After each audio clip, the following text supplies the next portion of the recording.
क्या आपने कभी सोचा है, जो इतिहास हमें बताया जाता है, क्या वह पूरा सच होता है या फिर उसमें कुछ अधूरी बातें और कुछ गलतफहमियां भी छुपी होती हैं?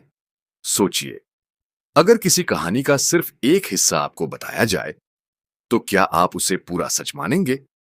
ठीक यही चीज इतिहास के साथ भी होती है।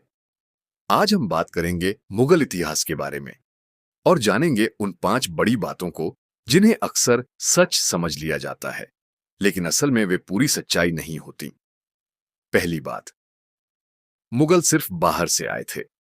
हाँ, उनकी शुरुआत सेंट्रल एशिया से हुई थी, लेकिन अकबर, जहांगीर और शाहजहां जैसे शासक भारत में ही पैदा हुए थे। उनकी पूरी जिंदगी यहीं बीती, यानी उनके लिए भारत ही उनका असली घर था। इसलिए यह कहना कि उनका भारत से कोई संबंध नहीं था, पूरी तरह सही नहीं है। दूसरी बात, मुगलों ने सिर्फ युद्ध किए। इतिहास में युद्ध जरूर हुए, लेकिन अगर हम ध्यान से देखें तो मुगल पीरियड में कला, आर्किटेक्चर और प्रशासन काफी विकसित हुआ।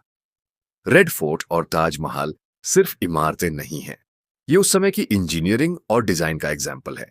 तीसरी बात, सभी मुगल शासक एक जैसे थे। यह भी एक बड़ी गलतफहमी है। हर रूलर अलग था। बाबर, अकबर, औरंगजेब, सबकी सोच और पॉलिसीज अलग थीं। इसलिए पूरे मुगल पीरियड को एक नजर से देखना सही नहीं है। चौथी बात, इतिहास हमेशा फाइनल ट्रूथ होता है। असल में इतिहास एक फिक्स्ड चीज नहीं है। नई रिसर्च, नई डिस्कवरीज और नए डॉक्यूमेंट्स हमारी समझ को बदल सकते हैं। यानी जो हम आज जानते हैं वह भी फ्यूचर में बदल सकता है। पांचवी और सबसे जरूरी बात, हम हिस्ट्री को बिना सवाल किए मान लेते हैं। यही सबसे बड़ी गलती है। हमें हर चीज को समझकर देखना चाहिए, क्योंकि सच अक्सर एक से ज्यादा एंगल्स में छुपा होता है। तो असली सीख क्या है?